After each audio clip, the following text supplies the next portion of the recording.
La aventura de Baba en Dimish Sham, de Roberto Art. ¿Es de noche o es de día? ¿Es de noche o es de día? Dificulto que en todo el Magreb pudiera encontrarse un desarrapado más hilachoso que éste. Tieso junto al pilar de ladrillo de la puerta de Bab el Esta, vociferó nuevamente. ¿Es de noche o es de día? ¿Es de noche o es de día? La luz verdosa del farolón de bronce amarrado por una cadena a la clave del arco proyectaba del mendigo una desmesurada sombra, movediza en el triangular empedrado del zoco, sembrado de rosas podridas y cáscaras de melones. Había sido día de mercado.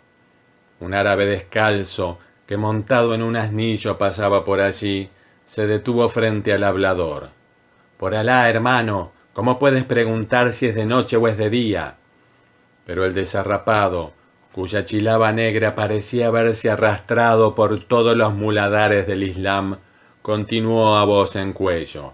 «Respondedme, ecuánimes creyentes, ¿llueve o no llueve? ¿Llueve o no llueve?» Y sin esperar a que nadie le contestara, comenzó a batir con la yema de los dedos y los nudillos alternativamente el fondo de un tambor que en forma de florero soportaba bajo el sobaco. Varios campesinos que se hartaban de pescado y cuscús en el puesto de un egipcio rodearon encurioseados al mendigo. Ya cerca de él repararon que era un jefe de conversación. Sus ojos blancos de cataratas, semejantes a huevos de serpiente, revelaban al ciego.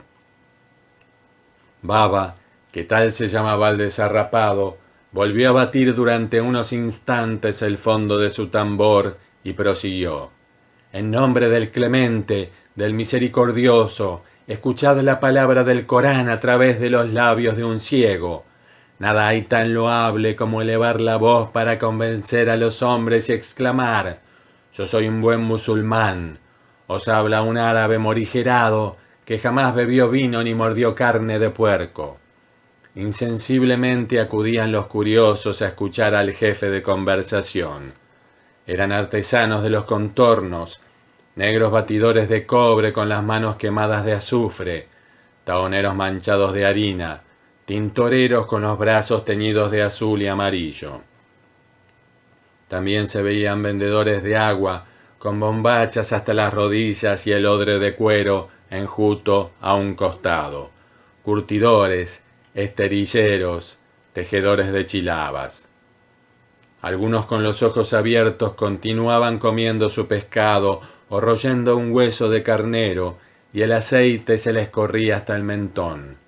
Miraban al ciego con la admiración que suscitan los poetas, y el ciego, sin verlos, comprendía el bulto de sus presencias por los hedores distintos que emanaban sus cuerpos mal lavados.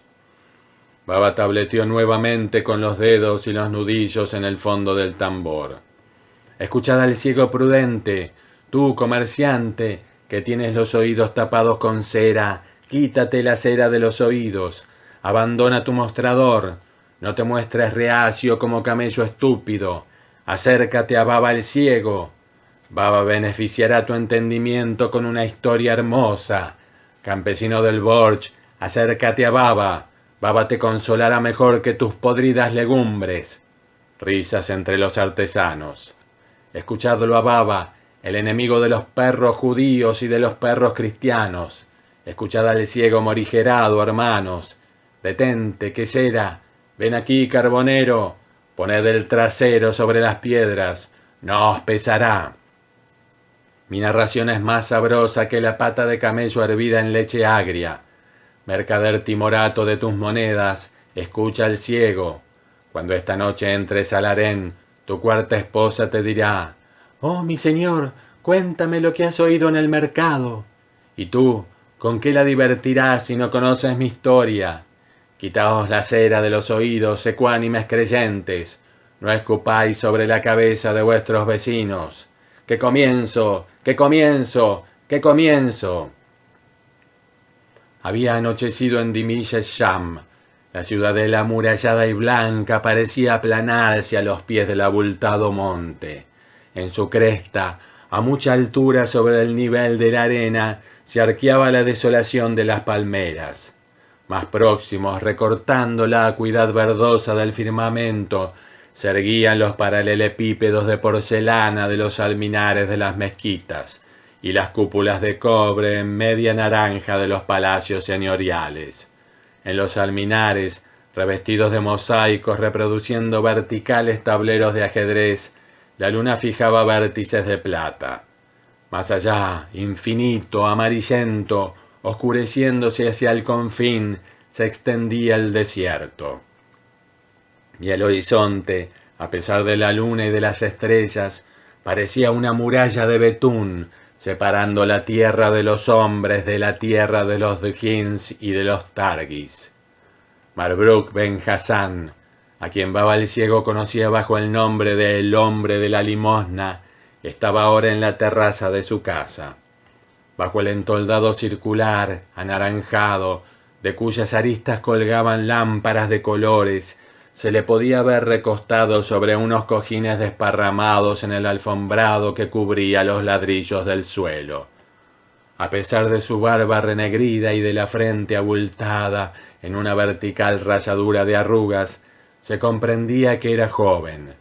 Fumaba despaciosamente una larga pipa turca de cazoleta de arcilla y boquilla de ámbar, mientras que frente a él, de pie, revestido de una pobre chilaba, trajinaba un vendedor de alfombras, de ancha barba de verdugo y nariz más corva que un alfanje. El vendedor de alfombras, inclinándose sobre su mercadería, la arrollaba lentamente, mientras le decía a Marbruch Ben Hassan: «Las ametralladoras llegarán desarmadas en el interior de los ejes de los carros que conduce Ahmed». Luego exclamó en voz alta: «Señor, piénsalo bien, esta alfombra es tan rica en diseños de oro que no encontrarás otra semejante ni en el mejor bazar de Estambul». Bajó la voz: «Todos los meses una caravana de carros se detendrá en el corral de Hussein. Cambiarás los juegos de ruedas». En voz alta: «¿No te interesan las tiendas de pelo de camello? Dejan pasar el aire, pero detienen el frío y el calor». Bajó la voz: «Secuestra la moneda de plata que puedas y haz circular papel. Mete la plata en los ejes de los carros». Marbruch Ben Hassan se incorporó en los cojines y, sin mirar al vendedor de alfombras, golpeó el gong. Apareció Aisha, su esclava. «Aisha», dijo el hombre de la limosna, «no hagas entrar más a mi casa traficantes callejeros sin cerciorarte antes de que comercian con noble mercadería. Las alfombras de este hombre podrían adornar la carnicería de un armenio, no mi casa». Acompañado por Aisha, el vendedor de alfombras se retiró humillado. Marbruch Ben Hassan se sumergió en sus proyectos. Pertenecía a una de las sociedades secretas que reactivan el movimiento nacionalista musulmán. En el Magreb, él conspiraba contra el sultán de Fez y el mandatario de Francia. En el pozo seco de su finca de Msella del Pachá, en Fez, podían encontrarse 50.000 cartuchos de fusil.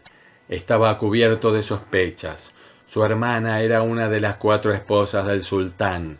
Su hermano, un fiel servidor de los franceses. Su padre, el primer cadí o juez de la ciudad. Además, Marbruch Ben Hassan, en su momento oportuno, había asesinado por intereses de Estado a Ismail, el líder de los jóvenes nacionalistas de la Universidad de Fez. Se le conceptuaba un renegado, y este juicio favorecía sus verdaderas actividades. En realidad, era uno de los miembros más enérgicos y peligrosos del Comité Secreto Panislámico. El hombre de la limosna, como lo llamaba Baba el Ciego, miró la luna que ahora se ocultaba tras el alminar de la mezquita de Sinaniye y se atusó la barba. Tenía que entrevistarse esa noche con Mahomet Bey, un bandido inexorable. Mahomet Bey en las ciudades levantinas vestía como el más pulcro europeo. Mahomet Bey era un asesino profesional de armenios cristianos. Sus crímenes resultaban numerosos y feroces. El menor de ellos consistía en introducir ancianos armenios por la cabeza dentro de los hornos de las taonas de las aldeas donde sus bandas maniobraban. «Estallan como granadas», decía sonriendo Mahomet Bey. Ahí ya entró bruscamente a la terraza. «Señor, un anciano extranjero pregunta por ti». «¿Árabe o europeo?» «Árabe». «¿No te ha dicho su nombre?» El anciano que preguntaba por él ya avanzaba a su encuentro en la terraza.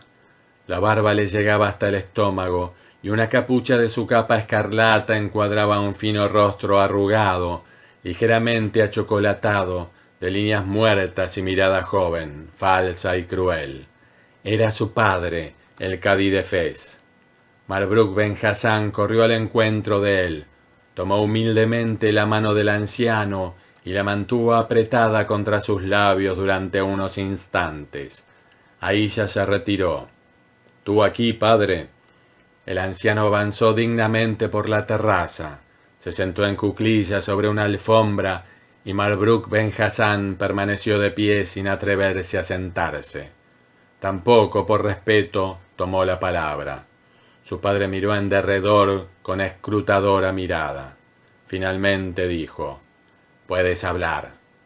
El hombre de la limosna reparó que su padre no le invitó a sentarse, y aunque estaba en su propia casa, continuó de pie y dijo: «¿Cómo se encuentra nuestro señor el sultán, y mi noble madre, y mi hermano, y mi hermana?» El cadí, con voz cansada, dio noticias. «Tu madre estuvo enferma, pero bebió leche hirviendo en la cual había bañado una hoja del Corán, y su salud se restableció. Tu hermano ha sido designado por nuestro señor el sultán con una misión secreta en el Cairo. Tu hermana ha dado a luz un hermoso niño. ¿Y tú, cómo estás de salud?» «Bien, padre, pero ¿me permites preguntarte cómo te has atrevido a afrontar las fatigas de tan largo viaje? ¿Por qué no te dignaste avisarme de tan alto honor? ¿O es que sucede algo?» El cadí miró fríamente a su hijo, luego, recalcando palabra por palabra, dijo: «Sí, prepárate a rezar la oración del miedo. Vengo a matarte». Marbruc Ben Hassan levantó despacio los ojos del dibujo de la alfombra verde. «¿Has dicho que vienes a matarme?» «Sí, a menos que prefieras darte muerte con tus propias manos». «¿Por qué me dices eso, padre?» El cadí, a pesar de su edad, de un salto se puso de pie. Su diestra se apoyaba ahora en el labrado mango de oro de un puñal que le cruzaba la cintura. Una luz sombría, como las que destellan las gemas del salitre, centelleaba en el fondo de sus pupilas. Sin embargo, su voz era suave. Dijo, bajando el tono: «Perro, traicionas a nuestro señor el sultán, traficas armas para sublevar las tribus, ocultas 2 carros de cartuchos en el fondo del pozo seco de tu finca de Msella, secuestras monedas de plata. La clemencia de Alá ha impedido que la cólera de nuestro señor el sultán cayera sobre mi cabeza y la de nuestra familia. Con ese fin asesinaste a Ismail para engañarnos a todos. Iliya tiene en sus manos todas las pruebas de tu traición. Por Alá que tengo que esforzarme para no clavarte el puñal en la garganta. Eres más falso que una ramera». El hombre de la limosna callaba. Bajo la muselina de su turbante, la frente se cubría de gotas de sudor. El cadí continuó: «Una buena acción nunca se pierde. Cuando yo era joven, tuve un acto de consecuencias con Iliya. Iliya lo recordó. Hace un mes vino a mi casa, me mostró las pruebas de tus crímenes y me dijo bondadosamente: toma varios hombres de mi escolta, vete a Dimilla Sham y mata a ese imprudente. Nuestro señor el sultán jamás sabrá de la traición de tu hijo. Alá le bendiga a él y a su familia». Marbruc Ben Hassan exclamó mientras pensaba en otras cosas: «Alá se apiade de mí». El cadí, apaciguado de haber exteriorizado su furor, continuó: «Es inútil que intentes eludir la sentencia. Tu casa y los jardines están rodeados por mis hombres. Escoge, ¿te matas o mando yo que te maten? El hombre de la limosna reflexionaba rápidamente. Padre, únicamente el destino señala el camino de los hombres, y los hombres lo siguen humildemente. Yo he tomado mi camino, pero no quiero que mi familia cargue con la vergüenza de mi secreto.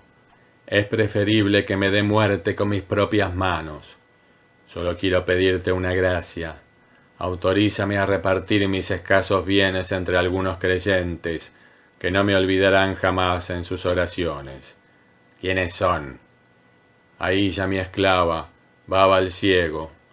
Baba el ciego acostumbra a dormir en el pórtico de la mezquita de Esinaniye. ¿Me permites mandarle a llamar con mi esclava? El cadí pensó. Evidentemente el ciego sería portador de algún mensaje que permitiría establecer quién era el vendedor de armas que las conducía a Fez. Haría detener al ciego a la salida de la casa de su hijo. Respondió. Llama a tu esclava. El hombre de la limosna golpeó el gong y Aïlla apareció. Aïlla, ve a la puerta de la mezquita de Esinaniye y trae a Baba el ciego. Salió Aïlla y el anciano cadí insistió. ¿Quieres rezar conmigo la oración del miedo? Marbruk Ben Hassan compungió el rostro y dijo finalmente. Perdóname, padre, no soy digno de estar a la sombra de tu cuerpo, pero ahora creo que la paz de Alá estará en mí. Que jamás mi madre, ni mi hermana, ni mi hermano sepan del benévolo castigo que has tenido a bien suministrarme. Dale también las gracias al piadoso Elías. Te ruego ahora, Padre, que me dejes solo. Por un instante la sombra de una emoción pareció temblar a través del semblante del anciano. Señaló con su mano amarillenta el cielo estrellado y tan bajo como el techo de la tienda de un beduino, y dijo, pronto nos encontraremos allá, la paz en ti. Y grave, después de vacilar un instante, le alargó la mano. El hombre de la limosna besó piadosamente la diestra de su padre y el anciano salió. Marbruk Ben Hassan quedó solo. ¿Quién era el perro que le había traicionado? Muy tarde ya para imaginarlo. Tenía que intentar la fuga. Si alcanzaba a reunirse con Mahomet Bey, se reiría de los asesinos mudos que traía su padre. Los haría cuchillar a todos. Y si Mahomet Bey se negaba a mezclarse en la partida perdida, podía refugiarse en el consulado alemán. Von Freser había varias veces intentado insinuársele. Ofrecer su experiencia al servicio secreto alemán. El tiempo que restaba era precioso. Rápidamente se despojó de su túnica, de sus finos pantalones, de su chaqueta bordada de oro, de sus medias de seda blanca. Rápidamente bajó a la cocina. En el almírez de Aïlla echó algunos ajos y los machacó. Luego comenzó a friccionarse el cuerpo. No se podía estar a un paso de él, tan repugnante era el hedor que despedía. Luego se friccionó con carbón. Entró al cuarto de la esclava. Allí había colores. Su oído percibió la puerta de calle que se abría y corrió al encuentro de Aïlla. Gracias a Alá, la esclava volvía trayendo por una mano al ciego. Sin embargo, la esclava casi gritó al verle. No lo había reconocido. Violentamente, Marbruk Ben Hassan se llevó un dedo a los labios, se acercó al ciego y apoyándole el puñal sobre el corazón le dijo: «Como hables una palabra te mataré», y dirigiéndose a Aïlla ordenó: «Llévalo a la sala de abluciones». La casa debía pertenecer a un hombre muy rico, continuó narrando el ciego al círculo de oyentes que a la luz del farol escuchaban su relato, porque en el interior flotaban perfumes y el suelo estaba cubierto de finas alfombras. Sin embargo, cuando el hombre que apoyó el puñal en mi pecho me dijo: «Si hablas una palabra te mataré», le reconocí inmediatamente por la voz. Todos los días pasaba él junto a la puerta de la mezquita, y arrojándome una moneda en la mano me decía: la paz en ti. La esclava me tomó de un brazo y me condujo a la sala de abluciones. Se oía allí el ruido del agua de una fuente. El hombre de la limosna le dijo a su esclava: Aílla, desnúdalo rápidamente. Yo estaba atemorizado. ¿Qué iría a ocurrirme? Pensaba que siempre había cumplido con mis deberes con el profeta. Abrevia, gritó una voz. No nos cuentes la historia de tus deberes religiosos, sino lo que te ocurrió dentro de la casa. El que interpelaba así al ciego era un taonero, impaciente por conocer el final de la aventura. Prosiguió el jefe de conversación. Entonces comenzaron a desnudarme y me despojaron de mi hermosa chilaba negra, porque yo en aquellos tiempos tenía una muy fina chilaba negra que me había... Maldito hablador, deja en paz tu chilaba, cuéntanos lo que te pasó en el interior de la casa. Pacientemente continuó el ciego. Los vuestros son paladares de asnos, no de gacelas. Bueno, me despojaron de mi hermosa chilaba negra y de mi turbante. ¡Ay, mi turbante! Un turbante que, arrollado en torno de mi cabeza, me daba el aspecto de un gran visir. La esclava que me desnudaba le decía de tanto en tanto al hombre de la limosna: ¿Qué pasa, mi señor? ¿Qué pasa? Pero el hombre de la limosna terminó por contestarle: Ten más alto el espejo. Luego el hombre de la limosna dijo: ¿Me parezco a él? Sí, ponte más sangre en los párpados.